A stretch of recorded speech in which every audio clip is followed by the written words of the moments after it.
Hi hello friends, welcome back to my channel. Friends, ಇವತ್ತು ಶಿವರಾತ್ರಿ ಹಬ್ಬ. ಎಲ್ರಿಗೂ ಶಿವರಾತ್ರಿ ಹಬ್ಬದ ಶುಭಾಶಯಗಳು. ಮತ್ತು ಇವತ್ತು ಹೋಟೆಲ್ ರಜಾ ಮಾಡಿದ್ದೀನಿ. ಮಾರ್ನಿಂಗ್ ಬಂದು ಅಲ್ಲೇ 10 o'clock ಆಗಿದೆ. ಇವತ್ತು ರಜಾ ಆಗಿರೋದ್ರಿಂದ ಸ್ವಲ್ಪ ಲೇಟಾಗಿ ಎದ್ದೆ. ತುಂಬ ದಿನ ಆಗಿತ್ತು, ತುಂಬ ನಿದ್ದೆ ಮಾಡಿ ತುಂಬ ದಿನ ಆಗಿತ್ತು. ಸೊ ಅದಕ್ಕೋಸ್ಕರ ಸ್ವಲ್ಪ ಲೇಟಾಗಿ ಎದ್ದೇಳೋಣ ಅಂತ ಹೇಳ್ಬಿಟ್ಟು ಲೇಟಾಗಿ ಎದ್ದೆ. ಅಷ್ಟಕ್ಕೆ ಅಂದರೆ 8:30 9 ಗಂಟೆಗೆ ಎದ್ದೆ. ಅಷ್ಟಕ್ಕೆ ಕಣ್ಣೆಲ್ಲ ಫುಲ್ ಸ್ವೆಲ್ ಆಗಿಬಿಟ್ಟಿದೆ. ಅಂದರೆ ತುಂಬ ಟೈಮ್ ನಿದ್ದೆ ಮಾಡಿದ್ರು ಪ್ರಾಬ್ಲಮ್, ಕಡಿಮೆ ನಿದ್ದೆ ಮಾಡಿದ್ರು ಪ್ರಾಬ್ಲಮ್ ಅನ್ನೋ ಥರ ಆಗ್ಬಿಟ್ಟಿದೆ. ಮತ್ತು ಇವತ್ತು ರಜಾ ಇರೋದ್ರಿಂದ ಕೂಡ ಎಲ್ಲ ಕೆಲಸನೂ ಹಾಗಾಗೆ ಬಿಟ್ಬಿಟ್ಟಿದ್ದೀನಿ. ಯಾವುದನ್ನೂ ಏನು ಕೆಲಸನೂ ಮಾಡೇ ಇಲ್ಲ. ರಜಾ ಇದೆ ಎಲ್ಲ, ಸೊ ಎಲ್ಲ ಕ್ಲೀನ್ ಮಾಡ್ಕೊಳ್ಳೋಣ ಅಂತ ಹೇಳ್ಕೊಂಡು ಎಲ್ಲನೂ ಹಾಗಾಗಿ ಎಲ್ಲ ಬಿಟ್ಟಿದ್ದೀನಿ. ಮತ್ತು ಪೂಜೆನೂ ಕೂಡ ಅಷ್ಟೇ, ಸಂಜೆ ಈವ್ನಿಂಗ್ ಪೂಜೆ ಮಾಡ್ತೀನಿ ನಾನು. ಅಂದರೆ ತುಂಬ ದಿನ ಆಗಿದೆ ಅಲ್ಲ, ಮನೆಯೆಲ್ಲ ಸ್ವಲ್ಪ ಕ್ಲೀನ್ ಮಾಡಬೇಕು. ಆದ್ದರಿಂದ ಎಲ್ಲ ಮನೆಯೆಲ್ಲ ಕ್ಲೀನ್ ಮಾಡಿಕೊಂಡು ಸಂಜೆ ಆಗ್ಬಿಡುತ್ತೆ ಪೂಜೆ ಮಾಡೋಷ್ಟಕ್ಕೆ. ಸೊ ಟೆಂಪಲ್ಗೆ ಹೋಗೋಣ ಅಂತಲೂ ಪ್ಲ್ಯಾನ್ ಇದೆ. ನೋಡಬೇಕು, ಅಂದರೆ ಬೇಗ ಕೆಲಸ ಆದರೆ ಟೆಂಪಲ್ಗೆ ಹೋಗಬೇಕು, ಇಲ್ಲ ಅಂತ ಅಂದರೆ ಮನೆಯಲ್ಲೇ ಪೂಜೆ ಮಾಡಿಬಿಟ್ಟು ರೆಸ್ಟ್ ಮಾಡೋಣ ಅಂತ ಅಂದ್ಕೊಳ್ತಾ ಇದ್ದೀನಿ. ಸಿಗೋದೊಂದೇ ದಿನ ಅಲ್ಲ, ಆದ್ದರಿಂದ ಅಷ್ಟೇ ನೋಡಬೇಕು ದಿನ ಹೇಗೆ ಸಾಗುತ್ತೆ ಅಂತ ಹೇಳ್ಬಿಟ್ಟು. ಮತ್ತು ನಿಮ್ಮ ಹಬ್ಬ, ಶಿವರಾತ್ರಿ ಹಬ್ಬ ಹೇಗಿತ್ತು ಅಂತ ಕೂಡ ನನಗೆ ಕಮೆಂಟ್ನಲ್ಲಿ ತಿಳಿಸಿ.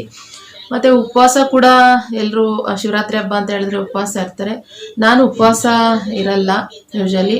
ಯಾಕೆ ಅಂತ ಹೇಳಿದ್ರೆ ನನಗೆ ಸ್ವಲ್ಪ ಹೆಲ್ತ್ ಸರಿಯಿಲ್ಲ. ಅಂದರೆ ನನಗೆ ಮೈಗ್ರೇನ್ ಇದೆ, ಹೆಡೇಕ್ ಮತ್ತು ಹೈ BP ಇದೆ.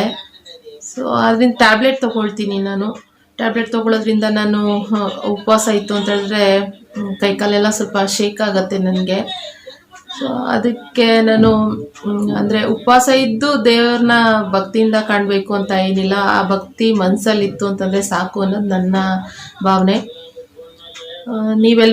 ನೀವು ಯಾರ್ಯಾರು ಉಪವಾಸ ಇದ್ದೀರಾ ಅಂತ ಹೇಳ್ಬಿಟ್ಟು ನನಗೆ ಕಮೆಂಟ್ನಲ್ಲಿ ತಿಳಿಸಿ. ಸೊ ನಿಮಗೆ ಈ ವ್ಲಾಗ್ ಇಷ್ಟ ಆಗುತ್ತೆ ಅಂತ ಅಂದ್ಕೊಳ್ತೀನಿ. ಯಾಕೆಂತಂದರೆ ಎಲ್ಲರೂ ಕೇಳ್ತಾ ಇದ್ರಿ, ತುಂಬ ಜನ ಕೇಳ್ತಾ ಇದ್ರಿ, ಮ್ಯಾಮ್ ಮನೆ ವ್ಲಾಗ್ ಹಾಕಿ, ಡೈಲಿ ವ್ಲಾಗ್ ಹಾಕಿ ಅಂತ ಹೇಳ್ಬಿಟ್ಟು. ಸೊ ಹೋಟೆಲ್ ವ್ಲಾಗ್ನೆಲ್ಲ ಎಲ್ಲರೂ ತುಂಬ ಇಷ್ಟಪಟ್ಟು ನನಗೆ ಸಪೋರ್ಟ್ ಮಾಡ್ತಾ ಇದ್ದೀರಿ. ಇದನ್ನು ಹಾಗೆ ತುಂಬ ಜನ ಕೇಳ್ತಾ ಇದ್ರಿ. ಸೊ ಅದಕ್ಕೆ ಒಂದಿನ ಇದೀನ ಅಲ್ಲ, ಅದನ್ನು ಕೂಡ ಡೇ ವ್ಲಾಗ್ ಮಾಡೋಣ ಅಂತ ಹೇಳ್ಕೊಂಡು ಮಾಡ್ತಾಯಿದ್ದೀನಿ. ಆ್ಯಕ್ಚುಲಿ ನನಗೆ ಪ್ಲ್ಯಾನ್ ಇರಲಿಲ್ಲ ಮಾಡಬೇಕು ಇವತ್ತಿನ ವ್ಲಾಗ್ ಅಂತ ಹೇಳ್ಬಿಟ್ಟು. ಸೊ ತುಂಬ ಜನ ಕೇಳ್ತಿದ್ರು ಮಾಡಿ ಅಂತ ಹೇಳ್ಬಿಟ್ಟು, ಅದಕ್ಕೋಸ್ಕರ ಈ ವ್ಲಾಗ್ ಮಾಡ್ತಾಯಿದ್ದೀನಿ. ಸೊ ಈ ದಿನ ನಂದು ಹೇಗಿರುತ್ತೆ ಅಂತ ಹೇಳ್ಬಿಟ್ಟು ನಿಮಗೆ ತೋರಿಸ್ತೀನಿ. ನಾನು ಹೋಟೆಲ್ ಓಪನ್ ಮಾಡಿದಾಗ್ಲಿಂದ ಕೂಡ ನಿಮಗೆ ನನ್ನ ಮನೆ ವ್ಲಾಗ್ ತೋರಿಸೋಕ್ಕಾಗೇ ಇಲ್ಲ. ಅದಕ್ಕೂ ಮುಂಚೆ, ಹೋಟೆಲ್ ಓಪನ್ ಮಾಡೋಕ್ಕೂ ಮುಂಚೆ ನಾನು ಎಲ್ಲ ವ್ಲಾಗ್ಗಳನ್ನು ಮನೆಯಲ್ಲೇ ಇದ್ದಿದ್ದರಿಂದ ಮನೆಯಲ್ಲೇ ವ್ಲಾಗ್ಗಳು ಮಾಡ್ತಾಯಿದ್ದೆ. ಇವಾಗ ಹೇಗಿರುತ್ತೆ ನನ್ನ ವ್ಲಾಗ್ ಅಂತ ಮತ್ತೆ ನನಗೆ ಆಲೆ 11 ಗಂಟೆ ಆಗ್ತಾ ಬಂದಿದೆ, ಟಿಫನ್ ಮಾಡಿಲ್ಲ ಇನ್ನೂ. ಓಕೆ, ನೆಕ್ಸ್ಟ್ ವಾಚ್ ಮಾಡ್ತಾ ಹೋಗಿ ಏನೇನು ಮಾಡ್ತೀನಿ ನಾನು ಅಂತ ಹೇಳ್ಬಿಟ್ಟು.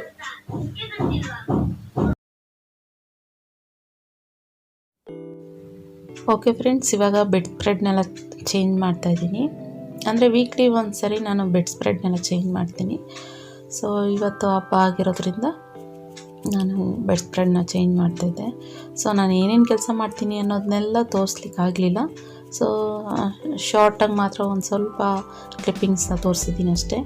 ನೆಕ್ಸ್ಟು ನಾನು ಕುಕ್ಕಿಂಗ್ ಏನು ಮಾಡಿದೆ ಸ್ಪೆಷಲ್ ಅಂತ ತೋರಿಸಿದ್ದೀನಿ. ಯಾಕೆಂದರೆ ತುಂಬ ಲಾಂಗ್ ಆಗಿಬಿಡ್ತಿತ್ತು ವಿಡಿಯೋ, ಆದ್ದರಿಂದ ನಾನು ಸ್ವಲ್ಪ ಕ್ಲಿಪ್ಪಿಂಗ್ಸ್ನಲ್ಲೇ ಈ ಥರ ಮಾಡಿದೆ. ಸೊ ನೋಡ್ಬೋದು, ಎಲ್ಲ ಹಾಗಾಗಿ ಅಂದ್ಬಿಟ್ಟಿತ್ತು. ಸೊ ಇದೆಲ್ಲ 3 ಬಾಕ್ಸ್ ಏನಿದೆ ಇದೆಲ್ಲ ನನ್ನ ಮೇಕಪ್ ಐಟಮ್ಸ್ ಇರೋದು, ಫುಲ್ ತುಂಬಿಟ್ಟಿದೆ. ಇನ್ನೂ ಒಂದು ಪಕ್ಕದಲ್ಲಿ ಎಕ್ಸ್ಟ್ರಾ ಬಾಕ್ಸ್ ಕೂಡ ಇದೆ, ಅದರಲ್ಲೂ ಇದೆ. ಇಷ್ಟಿದ್ರೂ ಸಾಲಲ್ಲ ಹೆಣ್ಮಕ್ಳಿಗೆ ಅಂತ ಹೇಳ್ತಾರಲ್ಲ ಮೇಕಪ್ ಸೆಟ್ಗಳು, ಹಾಗೆ ನನಗೂ ಕೂಡ. ಸೊ ಈವ್ನಿಂಗ್ ಏನು ರೆಸಿಪಿ ಮಾಡೋಣ ಅಂತ ಪ್ಲ್ಯಾನ್ ಮಾಡಬೇಕಾದ್ರೆ ಪಲಾವ್ ಮಾಡೋಣ ಅಂತ ಪ್ಲ್ಯಾನ್ ಮಾಡಿದೆ. ಸೊ ಎಲ್ಲರೂ ಕೂಡ ಕೇಳ್ತಾಯಿದ್ರಿ, ಕಮ್ಮಿ ಕ್ವಾಂಟಿಟಿನಲ್ಲಿ ಮಾಡೋದು ತೋರಿಸಿ ಮ್ಯಾಮ್ ನೀವು ಅಂತ ಹೇಳ್ಬಿಟ್ಟು.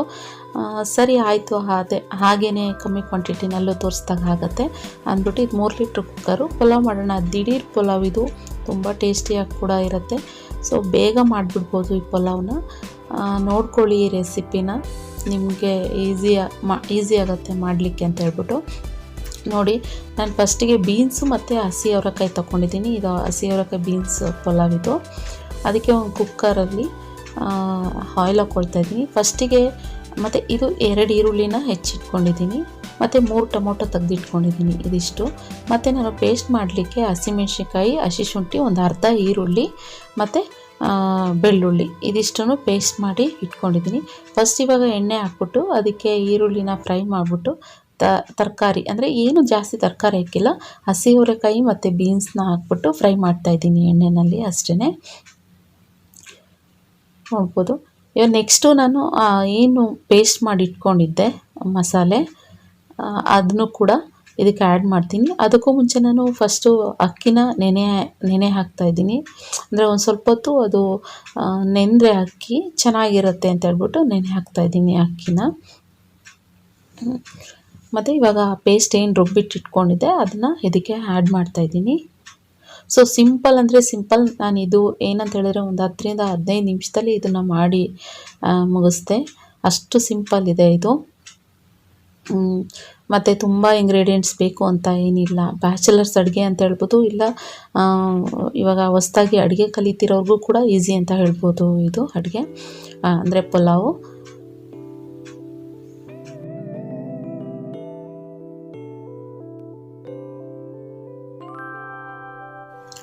ಇವಾಗ ನಾನು ಮತ್ತೆ ಪೇಸ್ಟ್ ಏನು ರುಬ್ಬಿದ್ದು ಇದಿತ್ತು ಪೇಸ್ಟಿಗೆ ಅಂದರೆ ಜಾರು, ಅದಕ್ಕೆ ಸ್ವಲ್ಪ ನೀರು ಹಾಕ್ಬಿಟ್ಟು ನೀಟಾಗಿ ಅದನ್ನೆಲ್ಲ ಪೇಸ್ಟನ್ನೆಲ್ಲ ತೆಗೆದು ನೀರು ಹಾಕಿ ತೊಳೆದ್ಬಿಟ್ಟು ಅದಕ್ಕೆ ಹಾಕಿದ್ದೀನಿ. ಇವಾಗ ಅದನ್ನು ಸ್ವಲ್ಪ ಕುದಿಲಿಕ್ಕೆ ಬಿಡ್ತಿದ್ದೀನಿ. ಅದಕ್ಕೆ ಸ್ವಲ್ಪ ಅರಿಶಿನ ಕೂಡ ಆ್ಯಡ್ ಮಾಡ್ತಾಯಿದ್ದೀನಿ. ಸೊ ತುಂಬ ಈಸಿ. ಮತ್ತು ನನಗೂ ಕೂಡ ಮನೆಯಲ್ಲಿ ಕೊತ್ತಂಬರಿ ಸೊಪ್ಪು, ಪುದೀನ ಸೊಪ್ಪು ಏನಿರಲಿಲ್ಲ. ನೋಡ್ಬೋದು, ಮೆಣ್ಸಿನ್ಕಾಯಿ ಪೌಡ್ರು ಕೂಡ ಇರಲಿಲ್ಲ. ಇದ್ದಿದ್ದಷ್ಟೇ ಹಾಕ್ಬಿಟ್ಟು ಮಾಡಿದ್ದೀನಿ. ಯಾಕಂದರೆ ಹಸಿಮೆಣ್ಸಿನ್ಕಾಯಿ ಸ್ವಲ್ಪ ಜಾಸ್ತಿ ಹಾಕಿದ್ದೆ, ಆದ್ದರಿಂದ ಒಣಮೆಣ್ಸಿನ್ಕಾಯಿ ಪೌಡ್ರು ಸೊ ಎಷ್ಟಿತ್ತೋ ಅಷ್ಟನ್ನು ಮಾತ್ರ ಹಾಕ್ತೆ. ಮತ್ತು 1.5 ಟೇಬಲ್ ಸ್ಪೂನಷ್ಟು ಧನಿಯಾ ಪೌಡರ್ ಹಾಕ್ತೆ. ಇವಾಗ ಟೊಮೊಟೊನೂ ಕೂಡ ಕಟ್ ಮಾಡಿಕೊಂಡು ಹಾಕ್ತಾಯಿದ್ದೀನಿ. ಸೊ ಏನಂತ ಹೇಳಿದ್ರೆ ಸ್ವಲ್ಪ ಸ್ವಲ್ಪ ಗ್ಯಾಪ್ ತೊಗೊಂಡು ಹಾಕ್ತಾ ಇರಬೇಕು ಬೇಯ್ತಾ ಇದ್ದಾಗೇ.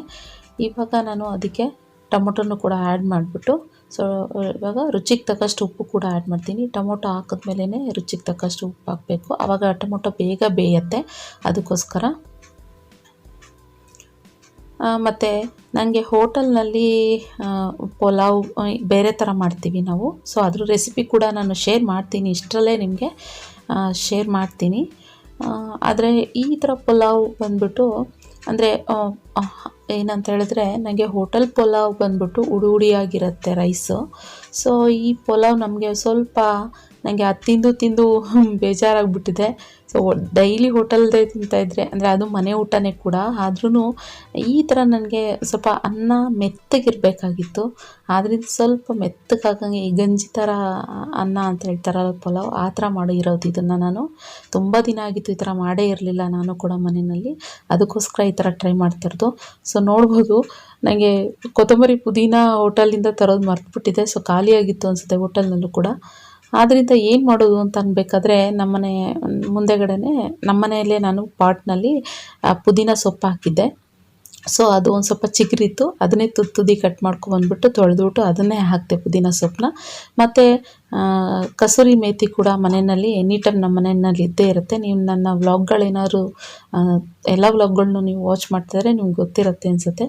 ಆ ಮೇಥಿ ಸೊಪ್ಪನ್ನು ಕೂಡ ಆ್ಯಡ್ ಮಾಡಿಬಿಟ್ಟು ನಾನಿವಾಗ ಅದನ್ನು ಹಾಗೆ ಹುರಿದೆ. ಇವಾಗ ಅದು ನೋಡ್ಬೋದು, ಅದು ಎಣ್ಣೆ ಬಿಡೋಕ್ಕೆ ಸ್ಟಾರ್ಟ್ ಆಗ್ತಾಯಿತ್ತು.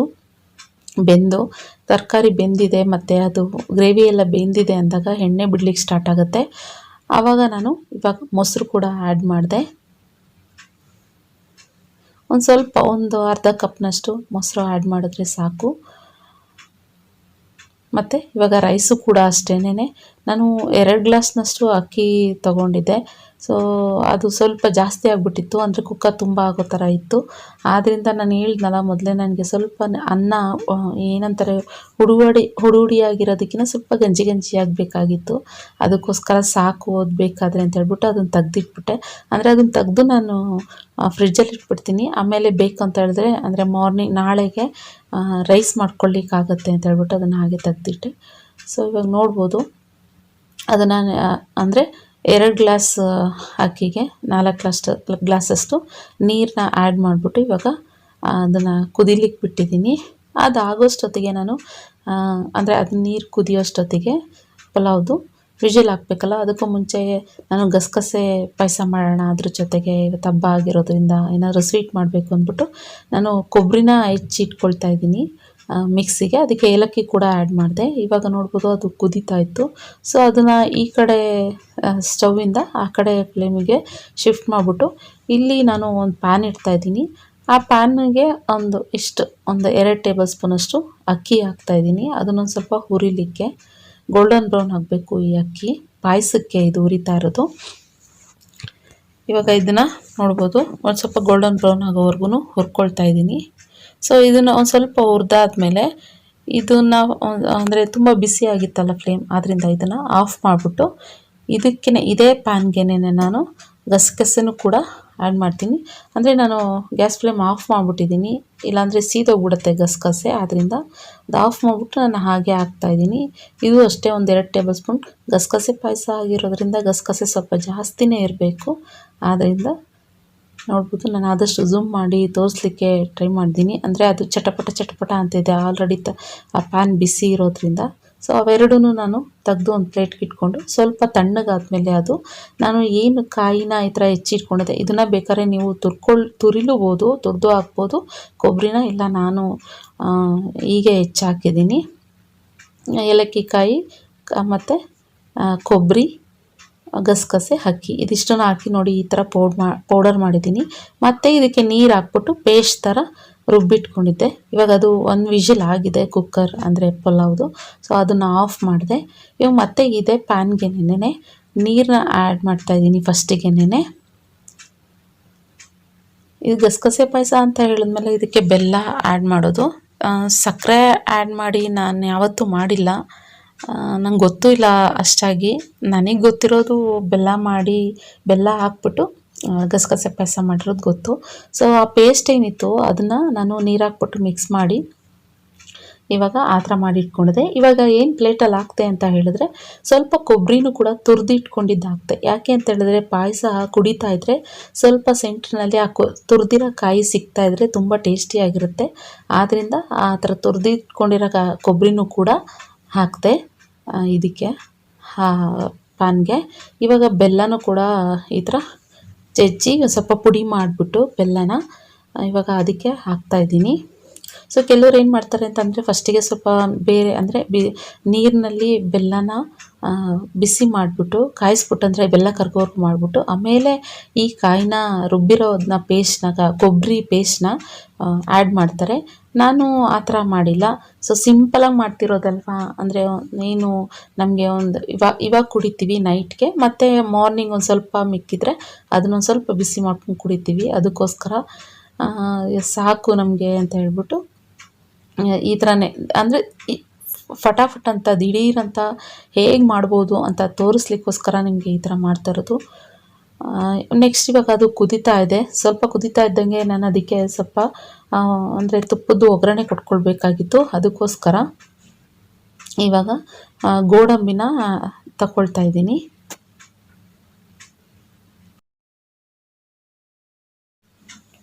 ಇವಾಗ ಇನ್ನೊಂದು ಚಿಕ್ಕ ಪ್ಯಾನ್ನಲ್ಲಿ ತುಪ್ಪ ಮತ್ತು ಗೋಡಂಬಿ ಮತ್ತು ಸ್ವಲ್ಪ ಶಾವಿಗೆ, ಅಂದರೆ ತುಂಬ ಜಾಸ್ತಿ ಅಲ್ಲ, ಸ್ವಲ್ಪ ಶಾವಿಗೆನ ಹಾಕ್ಕೊಂಡು ಅದನ್ನು ಫ್ರೈ ಮಾಡ್ಕೊಳ್ತಾ ಇದ್ದೀನಿ ಗೋಲ್ಡನ್ ಬ್ರೌನ್ ಬರೋ ಹಾಗೆ. ಯಾಕಂದರೆ ತುಂಬ ಶಾವಿಗೆ ಹಾಕ್ಬಿಟ್ರೆ ಗಸಗಸೆ ಪಾಯಸಕ್ಕೆ ಚೆನ್ನಾಗಿರೋದಿಲ್ಲ. ಅದಕ್ಕೋಸ್ಕರ ಒಂದು ಸ್ವಲ್ಪ ಶಾವಿಗೆ ಹಾಕಿದ್ದೀನಿ. ಸ್ವಲ್ಪ ಸಿಕ್ಕಬೇಕು ಅಂದರೆ ಪಾಯಸ ಕುಡಿಬೇಕಾದ್ರೆ ನೋಡ್ಬೋದು ನೀವು ಆ ಥರ ಸಿಕ್ಕಬೇಕು ಅಂತ ಹೇಳ್ಬಿಟ್ಟು. ಮತ್ತು ನೋಡ್ಬೋದು ನೀವು ಅದಕ್ಕೆ ಯಾವ ಕನ್ಸಿಸ್ಟೆನ್ಸಿ ಬೇಕು ಅಂತ ಹೇಳ್ಬಿಟ್ಟು. ಇದು ಅಕ್ಕಿ ಆಗಿರೋದ್ರಿಂದ ಬೇಗ ಗಟ್ಟಿ ಆಗಿಬಿಡುತ್ತೆ. ಅದಕ್ಕೆ ಆದಷ್ಟು ಸ್ವಲ್ಪ ತೆಳುಗೆ ಮಾಡಬೇಕು. ಆಮೇಲೆ ತಣ್ಣಗಾಗ್ತಾ ಗಟ್ಟಿ ಆಗುತ್ತೆ. ಸೊ ನೋಡ್ಬೋದು ಇವಾಗ ಆಲ್ಮೋಸ್ಟ್ ಅದು ಶಾವಿಗೆ ಏನು ಹಾಕಿದ್ವಿ ನಾವು ಹುರಿದ್ಬಿಟ್ಟು ಅದು ಕೂಡ ಬೆಂದಿದೆ.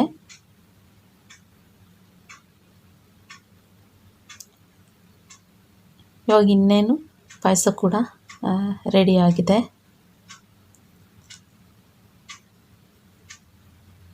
ಮತ್ತು ಇವಾಗ ಇದು ಕೂಡ ಅಂದರೆ ಏನು ಪಲಾವ್ ಮಾಡಿಟ್ಟಿದೆ ಅದು ಕೂಡ ತಣ್ಣಗಾಗಿದೆ. ವಿಷಲ್ಲು. ಸೊ ಇವಾಗ ಅದು ಕೂಡ ಹೇಗಾಗಿದೆ ಅನ್ನೋದು ಕೂಡ ತೋರಿಸ್ತಾ ಇದ್ದೀನಿ ನೋಡಿ. ತುಂಬ ಟೇಸ್ಟಿಯಾಗಿ ಬಂದಿತ್ತು ಪಲಾವ್ ಮತ್ತು ಗಸಗಸೆ ಪಾಯಸ, ತುಂಬ ಚೆನ್ನಾಗಿತ್ತು. ನೀವು ಕೂಡ ನಿಮ್ಮ ಮನೆಗಳಲ್ಲಿ ಟ್ರೈ ಮಾಡಿ, ಈಸಿಯಾಗಿ ಮಾಡ್ಬೋದು. ತುಂಬ ಜನ ಕೇಳ್ತಾಯಿದ್ರಿ ಕಮ್ಮಿ ಕ್ವಾಂಟಿಟಿನಲ್ಲಿ ಮಾಡಿ ತೋರಿಸಿ ಮ್ಯಾಮ್, ನಮ್ಗೆ ಗೊತ್ತಾಗಲ್ಲ ಕಮ್ಮಿ ಕ್ವಾಂಟಿಟಿನಲ್ಲಿ ಅಂತ ಹೇಳ್ಬಿಟ್ಟು. ಸೊ ಅದಕ್ಕೋಸ್ಕರ ಇದು ಸ್ವಲ್ಪ ನನಗೆ ಹೇಳಿದ್ನಲ್ಲ, ಸ್ವಲ್ಪ ಅನ್ನ ಮೆತ್ತಗೆ ಬೇಕಾಗಿತ್ತು ನಮಗೆ ಅಂತ ಹೇಳ್ಬಿಟ್ಟು. ನೀವು ಬೇಕಿದ್ರೆ ಸ್ವಲ್ಪ ನೀರು ಕಮ್ಮಿ ಹಾಕ್ಕೊಂಡು ಸ್ವಲ್ಪ ಹುಡಿಯಾಗಿ ಮಾಡ್ಕೋಬೋದು. ಸೊ ಆಯಿತು, ಇವಾಗ ಸಂಜೆ ಅದು ರೆಡಿ ಮಾಡಿ ಇಟ್ಬಿಟ್ಟು ನಾನು ಇನ್ನೇನು ಪೂಜೆ ಮಾಡಿಬಿಟ್ಟು ಟೆಂಪಲ್ಗೆ ಹೋಗಲಿಕ್ಕೆ ರೆಡಿ ಆಗ್ತಾಯಿದ್ದೀನಿ. ನನ್ನ ಔಟ್ಲುಕ್ ಈ ಥರ ಇದೆ. ಸೊ ಅಂದರೆ ನೋಡ್ತಾ ಇರ್ಬೋದು ನೀವು, ನಾನು ಸಿಂಪಲಾಗಿ ಮೇಕಪ್ ನೋಡಿದ್ರಲ್ಲ ನನ್ನ ಔಟ್ಲುಕ್ ಹೇಗಿದೆ. ಟೆಂಪಲ್ಗೆ ಹೋಗ್ತಿರೋದ್ರಿಂದ ಸಿಂಪಲಾಗಿ ರೆಡಿ ಆಗಿದ್ದೀನಿ. ಸೊ ಈ ಥರ ಒಂದು ಟಾಪ್ ಕುರ್ತಾ ಹಾಕ್ಕೊಂಡು ಲೆಗ್ಗಿಸ್ ಹಾಕ್ಕೊಂಡಿದ್ದೀನಿ, ಅಷ್ಟೇ ಸಿಂಪಲಾಗಿ ರೆಡಿ ಆಗಿದ್ದೀನಿ. ಸೊ ಇವಾಗ ಟೆಂಪಲ್ಗೆ ಹೋಗಬೇಕು. ಹಸ್ಬೆಂಡ್ ಆಫೀಸಿಂದ ಬಂದಿದ್ದಾರೆ, ಇವಾಗ ಹೋಗ್ತಾ ಇದ್ದೀವಿ. ಪೂಜೆ ಮಾಡೋಷ್ಟೊತ್ತಿಗೆ ತುಂಬ ಲೇಟ್ ಆಯಿತು, 6:30 ಆಗೋಯಿತು, ಸಂಜೆ 6:37 ಆಗೋಯಿತು ಪೂಜೆ ಎಲ್ಲ ಮಾಡೋಷ್ಟೊತ್ತಿಗೆ. ಸೊ ಇವಾಗ ಹಸ್ಬೆಂಡ್ ಬಂದಮೇಲೆ ದೇವಸ್ಥಾನಕ್ಕೆ ಹೋಗ್ತಾ ಇದ್ವಿ. ಮತ್ತು ಪಲಾವ್, ಆಮೇಲೆ ಇದು ಗಸಗಸೆ ಪಾಯಸನೂ ಕೂಡ ಮಾಡಿ ಇಟ್ಟಿದ್ದೀನಿ. ಸೊ ಟೆಂಪಲ್ಗೆ ಹೋಗಿ ಬಂದಮೇಲೆ ಅದನ್ನು ಊಟ ಮಾಡಲಿಕ್ಕೆ ಕರೆಕ್ಟ್ ಆಗುತ್ತೆ ಅಂತ ಮೊದಲೇ ರೆಡಿ ಮಾಡಿ ಇಟ್ಬಿಟ್ಟಿದ್ದೀನಿ. ಬಂದಮೇಲೆ ಊಟ ಮಾಡೋದು ಅಂತ ಹೇಳ್ಬಿಟ್ಟು. ಸೊ ತೋರಿಸ್ತೀನಿ ಯಾವ ಟೆಂಪಲ್ಗೆ ಹೋಗಿದ್ದೀನಿ ಅಂತ ಹೇಳ್ಬಿಟ್ಟು ನಿಮಗೆ ಕೂಡ ತೋರಿಸ್ತೀನಿ. ಸೊ ನನ್ನ ಔಟ್ಲುಕ್ ಬಂದ್ಬಿಟ್ಟು ಈ ರೀತಿ ಇದೆ ಅಂತ ಹೇಳಿದೆ. ಸೊ ಸಿಂಪಲಾಗಿ ಮೇಕಪ್ ಮಾಡ್ಕೊಂಡಿರೋದು, ನಾನು ಫೇರ್ ಆ್ಯಂಡ್ ಲವ್ಲಿಲಿ ಸಿಂಪಲಾಗಿ ಮೇಕಪ್ ಮಾಡ್ಕೊಂಡಿರೋದನ್ನ ನಾನು ನೆಕ್ಸ್ಟ್ ವ್ಲಾಗ್ನಲ್ಲಿ ತೋರಿಸ್ತೀನಿ. ಅಂದರೆ ಸಿಂಪಲಾಗಿ ಯಾವ ಕಂಪನಿ ಪ್ರಾಡಕ್ಟ್ನ ಯೂಸ್ ಮಾಡಿ ನಾನು ಮೇಕಪ್ ಮಾಡ್ಕೊಂಡಿದ್ದೀನಿ ಅಂತ ನಿಮಗೆ ತೋರಿಸ್ತೀನಿ. ಸಿಂಪಲಾಗಿ ಮೇಕಪ್ ಮಾಡ್ಕೋಬೋದು ಅಂತ ಹೇಳ್ತಾ ನಾನು ಇವಾಗ ಅಲ್ಲ ಗಾಡಿ ಹಾರನ್ನು ಹೊಡಿತಾ ಇದ್ದಾರೆ. ಸೊ ಇವಾಗ ಟೆಂಪಲ್ಗೆ ಹೋಗ್ತೀನಿ, ಬನ್ನಿ ನಿಮ್ಮನ್ನು ಕರ್ಕೊಂಡು ಹೋಗ್ತೀನಿ. ಸೊ ನಾನು ಪೂಜೆ ಮಾಡಿರೋದನ್ನ ನಿಮಗೆ ತೋರಿಸಿಲ್ಲ ಅಲ್ಲ, ಸೊ ಬನ್ನಿ ಪೂಜೆ ಮಾಡಿರೋದು ಕೂಡ ತೋರಿಸ್ತೀನಿ.